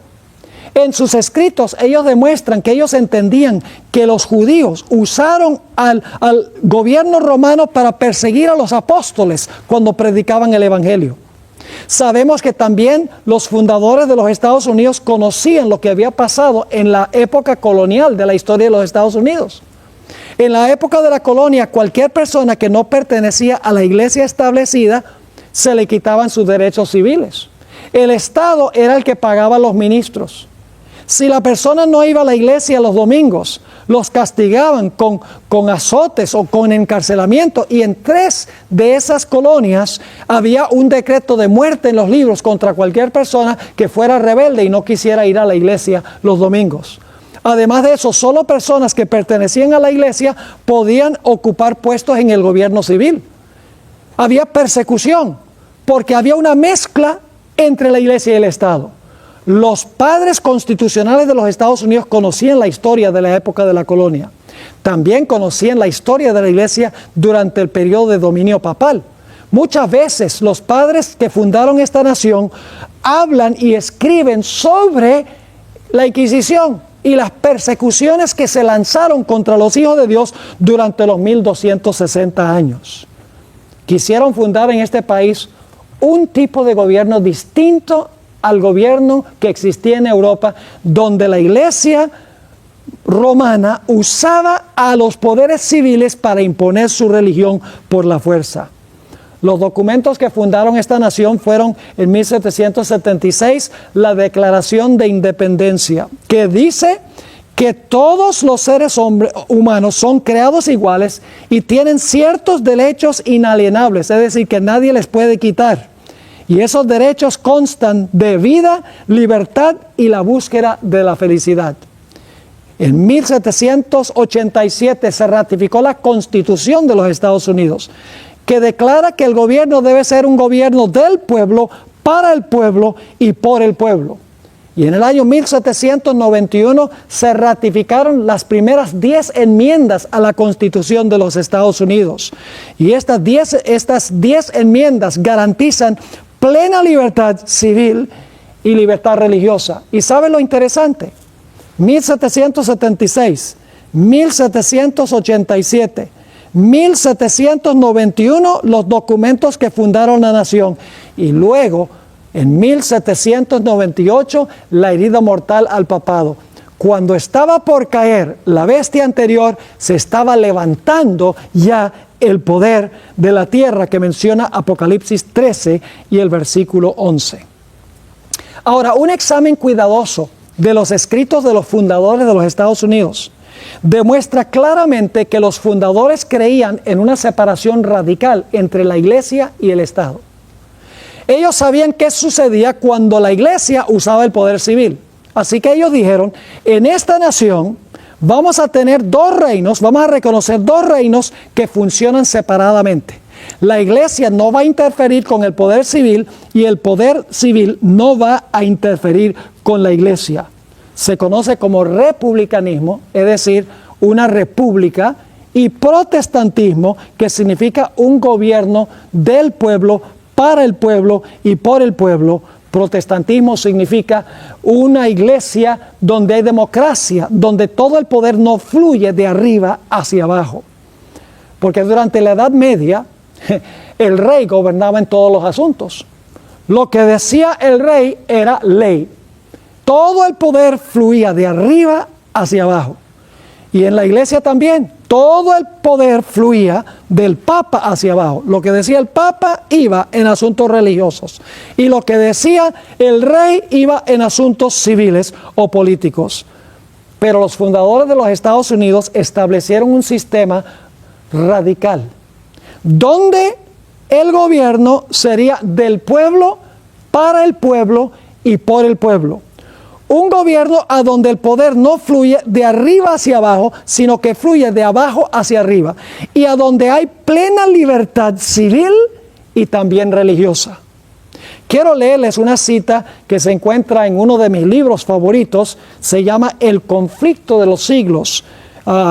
Toda persona debería leer este libro porque describe lo que está sucediendo y lo que pronto va a suceder en este mundo. En la página 495 dice, hablando de los fundadores de la nación, los fundadores de la nación procuraron con acierto que la iglesia no pudiera hacer uso del poder civil, con los consabidos e inevitables resultados, la intolerancia y la persecución.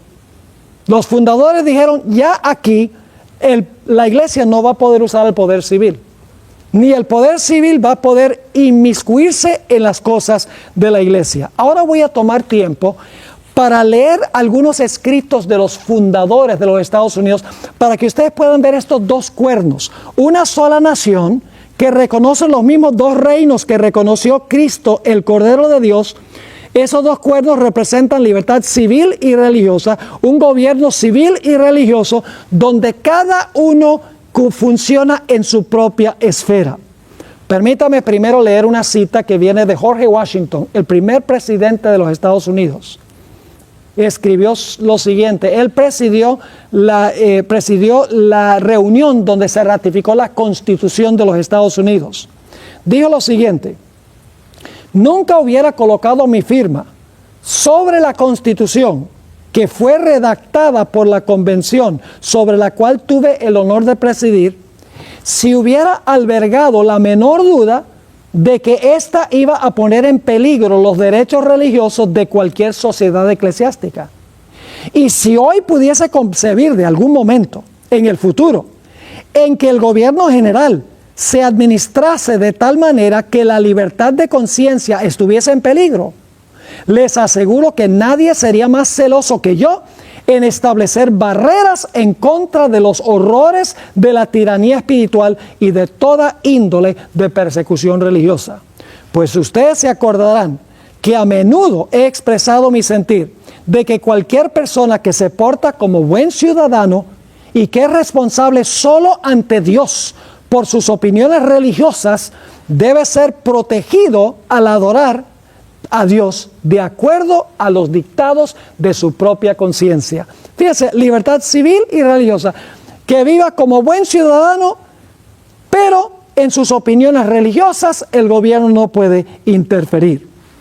Benjamin Franklin, otro de los fundadores, tenía un sentido de humor muy interesante. Dijo lo siguiente: cuando una religión es buena, creo que se apoyará a sí misma. Y cuando no se apoya a sí misma, y Dios no se encarga de apoyarla, sino que los que la profesan se ven obligados a buscar la ayuda de los poderes civiles para sostenerla, es señal, creo yo, que es una religión mala.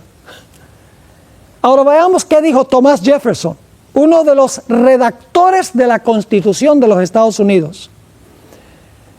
En Washington, D.C., hay un monumento, se llama The Jefferson Monument, el monumento a Jefferson. Ahí se encuentran grabadas en mármol las siguientes palabras: el omnipotente Dios creó la mente humana libre. Todo intento de influenciarla por medio de castigos o cargas temporales es desviarse del plan del santo autor de nuestra religión.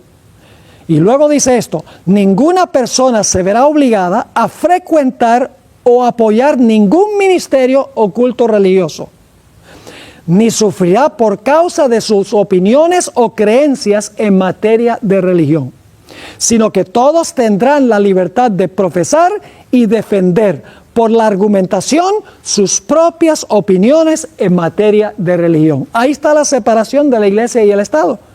Dice, la mente humana es libre. Los castigos o cargas temporales para castigar los pensamientos de la gente está en contra de los principios. Y dice que el gobierno no puede obligar a nadie a frecuentar o apoyar ningún ministerio o culto religioso. Thomas Jefferson también dijo en cierta ocasión, solo el error necesita el apoyo del Estado. La verdad se puede sostener por sí misma. El error, hay que apoyar el error con el poder civil. Pero él dice, no, la verdad se puede defender sola, sin la ayuda del poder civil. En otra ocasión, encontramos que dijo a Jefferson, que tenía también un poquito de sentido de humor, dice, los poderes legítimos del gobierno se limitan tan solo a las acciones que le causan daño a los demás. Es decir, el gobierno civil solo puede intervenir en los asuntos o en las acciones que le causan daño a los demás. Y luego dice, a mí no me hace ningún daño si mi vecino cree que hay 20 dioses o ningún dios. Esto ni me roba dinero ni me quiebra la pierna. Interesante. En otra ocasión, Jefferson demostró el peligro que hay cuando los sacerdotes o los líderes religiosos toman control del gobierno. Encontramos que dijo lo siguiente, creo que la historia no nos da ni un solo ejemplo en que un pueblo dominado por un sacerdocio disfrute de un gobierno civil libre. Y finalmente Thomas Jefferson dijo, en todos los países y en todas las eras, el sacerdote ha sido hostil a la libertad. Siempre se alía con el déspota, apoyando sus abusos a cambio de su protección. Así que, mis queridos amigos, los fundadores de los Estados Unidos sabían muy bien que la iglesia puede funcionar muy bien sola y el Estado puede funcionar muy bien solo. Que hay un problema cuando la iglesia usa el poder civil. Los fundadores creían que había dos reinos en esta nación, la iglesia y el poder civil, no juntos, sino separados. En el año 1802, Jefferson le escribió una carta a la Asociación Bautista de Danbury, porque ellos le habían escrito una carta diciendo, tenemos miedo de que se nos va a quitar la libertad religiosa. Y encontramos que Jefferson les escribió una carta de respuesta diciéndole, no se preocupen, no se les van a quitar sus derechos religiosos. Quiero leer lo que dijo Jefferson, y es interesante que de aquí viene la idea de la pared de separación entre la iglesia y el Estado. Esto es lo que dijo Jefferson, creyendo como ustedes que la religión es algo que debe permanecer solo entre el hombre y su Dios, y que el hombre le debe rendir cuentas tan solo por su fe y culto a Dios, y que los poderes legítimos del gobierno alcanzan tan solo a nuestras acciones y no nuestras opiniones. Yo contemplo con soberana reverencia el acta de todo el pueblo americano, que declara que la legislatura no debe redactar ninguna ley que tenga que ver con el establecimiento de religión, ni que prohíba el libre ejercicio de ella, edificando así un muro de separación entre la iglesia y el Estado. Palabras de Thomas Jefferson. Él dice, debe haber un muro de separación entre la iglesia y el Estado. Ahora, ¿qué diríamos de James Madison o Jaime Madison? Se conoce como el padre de la Constitución de los Estados Unidos. Fíjense lo que él tuvo que decir. No veo ni una sombra de bien en que el gobierno general, que es el gobierno federal, se entrometa con la religión. Aún la más mínima interferencia del gobierno general en la religión sería una usurpación descarada. Puedo apelar a mi conducta uniforme en este asunto, que siempre he apoyado cálidamente la libertad religiosa. También dijo lo siguiente, hablando de los Estados Unidos, Le estamos enseñando al mundo la gran verdad que los gobiernos pueden existir mejor sin reyes y nobles que con ellos. El mérito se duplica por la otra lección que nos enseña, y es que la religión florece con mayor pureza sin la ayuda del gobierno, más bien que con su ayuda. Separación de iglesia y Estado. Y a veces yo le pregunto a la gente, ¿a cuántos reinos pertenece usted aquí en los Estados Unidos? Le pregunto a los ciudadanos. Ellos me dicen, bueno, yo pertenezco a un reino, pertenezco a los Estados Unidos porque soy ciudadano aquí. Pero entonces yo les digo, no, ¿usted es cristiano? Dice, sí, yo soy cristiano. Entonces usted pertenece a dos reinos en esta misma nación. Y dicen, ¿cómo es eso? Le digo, sí, porque usted pertenece como ciudadano de esta nación por nacimiento, pero pertenece a la iglesia por el nuevo nacimiento. Es decir, usted es ciudadano tanto de una nación civil y también de la iglesia, que es la iglesia del Señor Jesucristo. Ahora, en el año 1797 se ratificó una ley que se conoce como el Tratado de Trípoli. Esta ley fue propuesta por el presidente Juan Adams en mayo de 1797 y se ratificó por el Congreso de los Estados Unidos, por el Senado, en el año 1797 en el mes de junio. Y quiero que noten lo que dice esta ley que se aprobó en el Senado de los Estados Unidos. Dice, el gobierno de los Estados Unidos en ningún sentido está fundado sobre la religión cristiana. El gobierno de los Estados Unidos en ningún sentido está fundado sobre la religión cristiana, porque si estuviera esta nación fundada sobre la religión cristiana, eso no sería constitucional, porque sería establecer una religión por encima de todas las demás religiones. Y es interesante que cuando el Senado aprobó esta ley y la ratificó, se le dio una copia escrita a cada senador. Además de eso, se leyó en voz alta y el voto a favor de esta declaración fue unánime de parte de todos los senadores. Lo interesante también es que se publicó toda la ley en los periódicos de Filadelfia y Nueva York y nadie protestó diciendo, sí, esta es una nación cristiana. No, esta no es una nación cristiana, es una nación compuesta mayormente de cristianos. Ahora, permítame hablarles un poco sobre la primera enmienda a la Constitución de los Estados Unidos. Aquí es que se encuentran los dos cuernos clarito en la primera enmienda. La primera enmienda es parte de la Constitución. Dice la primera enmienda lo siguiente, y tiene 3 cláusulas. El Congreso no hará ninguna ley, porque el Congreso es el que redacta las leyes. El Congreso no hará ninguna ley con respecto al establecimiento de religión. Es decir, el Congreso no puede hacer ninguna ley que establezca alguna observancia religiosa. Y luego dice, ni que prohíba la libre práctica de ella. El Congreso no puede hacer ninguna ley que establezca alguna observancia religiosa o que prohíba que la gente practique su religión como le dicta su conciencia. Y luego la tercera cláusula de la primera enmienda garantiza derechos civiles, porque sigue diciendo, ni que coarte la libertad de expresión, ni la libertad de prensa, o el derecho que tiene el pueblo de reunirse pacíficamente y de pedirle al gobierno que se les haga justicia. Ahí está. Claramente en la primera enmienda se encuentra el hecho de que el Congreso no puede hacer ninguna ley que establezca religión o que prohíba que la gente practique su religión. Es decir, el Congreso nunca podría hacer una ley constitucional que diga que todos tienen que guardar el domingo como día de reposo. Y tampoco puede redactar ninguna ley que diga está prohibido que la gente guarde el sábado.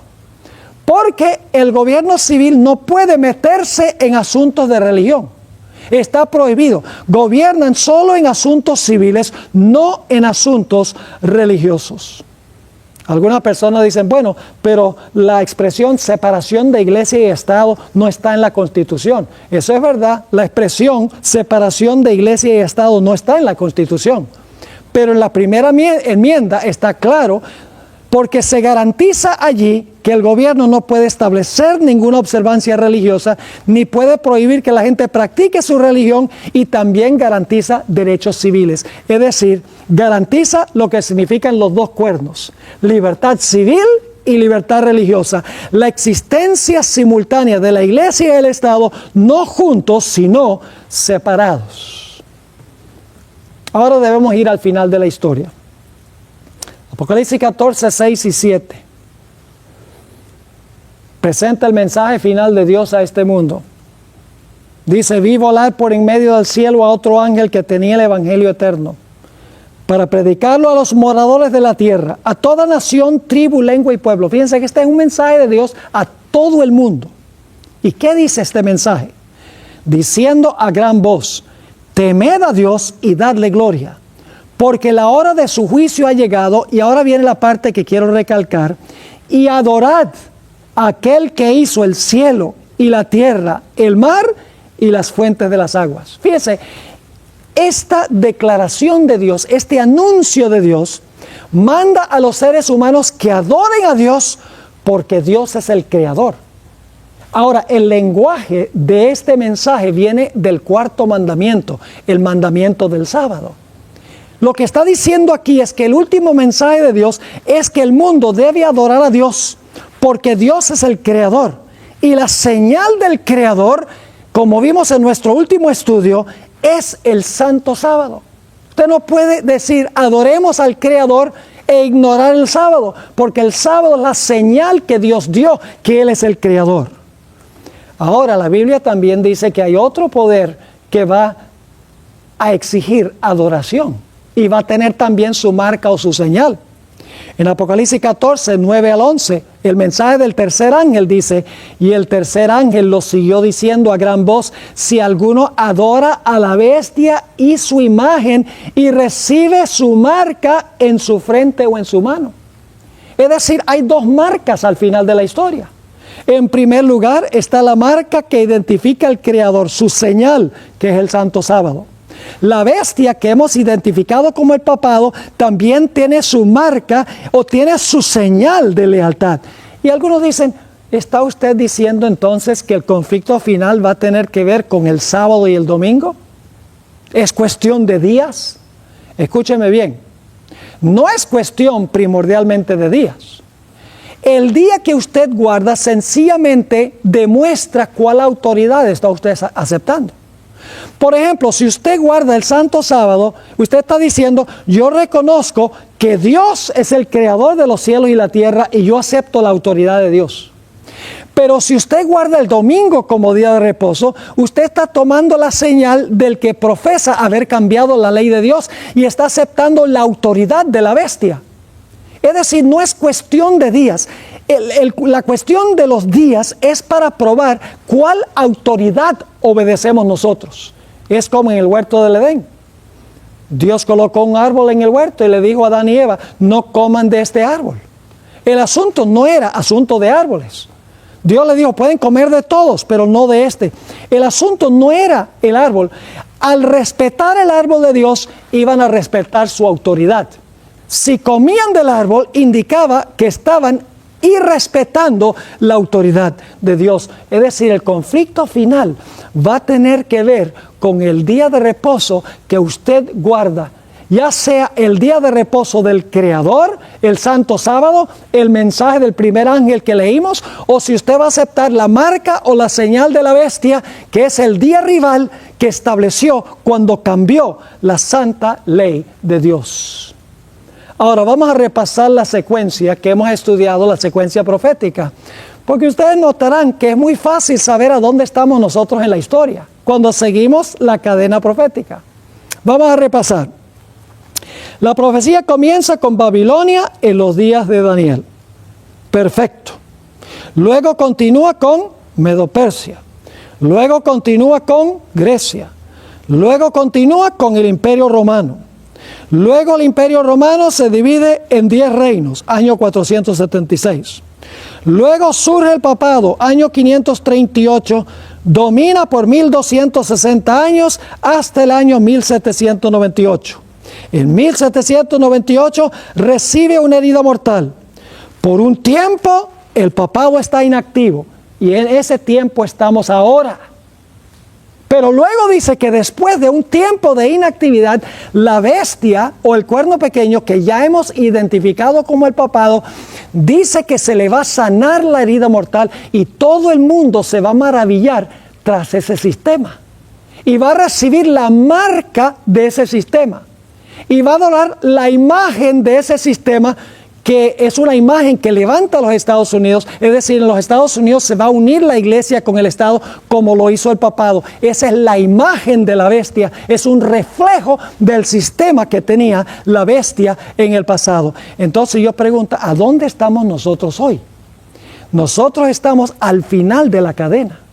Estamos en el tiempo cuando está terminando la herida mortal de este poder papal. Y pronto se le sanará la herida y se comportará como se comportó en el pasado. Quiero leerles una cita de un erudito muy interesante, Malaquías Martín, jesuita, en 1986. Él admitió que la Iglesia Católica por 200 años ha estado inactiva, que los poderes civiles del mundo durante 200 años no han permitido que el papado los use para cumplir sus propósitos. Dice allí, por 1500 años y más, Roma, está hablando del papado, había mantenido un dominio con mano fuerte sobre cada comunidad local del mundo. En gran medida, y admitiendo algunas excepciones, ese era el punto de vista romano, es decir, mantener con mano dura o fuerte el dominio sobre cada comunidad local del mundo. Dice, ese era el punto de vista romano, hasta que 200 años de inactividad, ahí está la herida mortal, de inactividad le fueran impuestos al papado por los grandes poderes seculares del mundo. Fíjense que está diciendo Malaquías Martín que los grandes poderes seculares del mundo han mantenido inactivo al papado por 200 años. Si ustedes van hacia atrás 200 años, llegan al año 1798. El papado ha estado inactivo desde ese tiempo. No ha podido usar a los poderes civiles para cumplir sus propósitos.